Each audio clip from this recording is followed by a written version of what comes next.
بسم اللہ الرحمن الرحیم۔ مختار بن ابو عبید ثقفی تاریخ اسلام کا ایک کردار ہے جو اپنی مطلون مزاجی کی وجہ سے مشہور تھا۔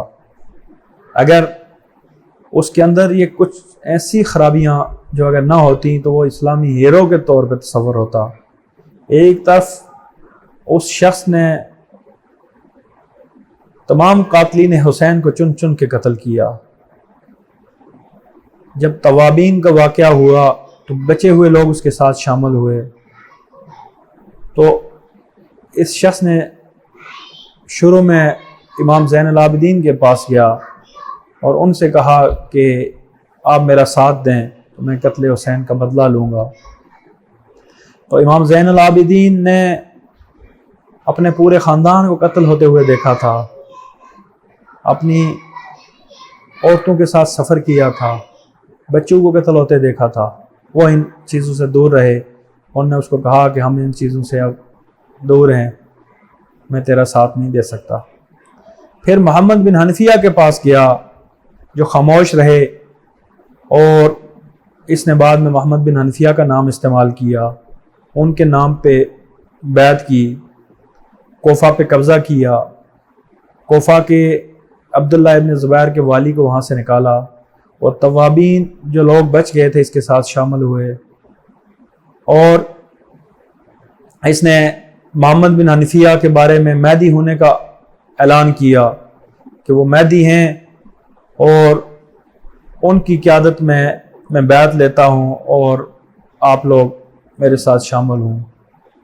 تو کوفہ میں لوگ اس کے ساتھ شامل ہوئے۔ پھر اس نے ابن زیاد جو اس وقت موصل کا گورنر تھا اس کے خلاف لشکر کشی کی۔ ابن زیاد کو اس نے قتل کیا۔ اس نے ایک کرسی تیار کی ہوئی تھی جس کرسی کے بارے میں یہ کہتا تھا کہ علی المرتضیٰ کی کرسی ہے، اور اس کو ایک تابوت میں رکھتا تھا اور اس میں جنگوں میں روانہ کرتا تھا۔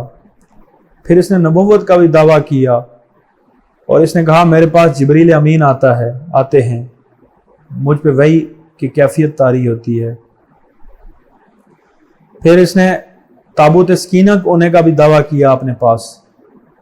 یہ تمام وہ دعوے تھے جن کی وجہ سے یہ مردود قرار پایا، حتیٰ کہ اس نے جو کام کیے تھے وہ قاتلین حسین کا قتل تھا، وہ ایک بڑا کارنامہ تھا اس کا۔ ابن زیاد کو اس نے تلوار کا وار کر کے قتل کیا، شمر ذوالجوشن کے ٹکڑے ٹکڑے کیے اور اس کو آگ میں جلا دیا، بھوک و پیاس سے بھی مارا اس کو۔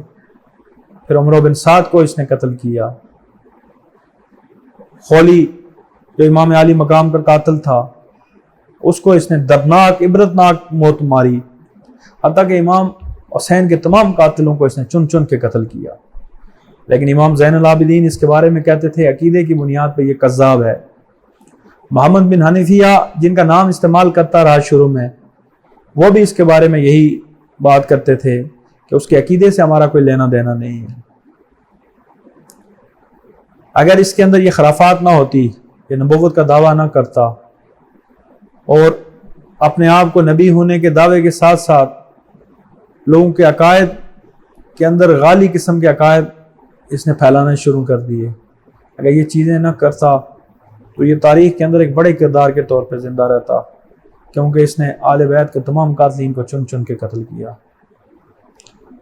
اہل تشیع کی مختلف روایات اگر مطالعہ کیا جائے وہاں پہ بھی آپ کو پتہ چلے گا کہ اس کے عقیدے بیان کرتے ہیں۔ اس کے بعد اہل سنت کی روایات کے اندر تو یہ ہے ہی کذاب۔ بعد میں اس نے عبداللہ بن زبیر کے خلاف خروج کیا تو مصعب بن زبیر کے ہاتھوں اس کا قتل ہوا اور یہ مارا گیا۔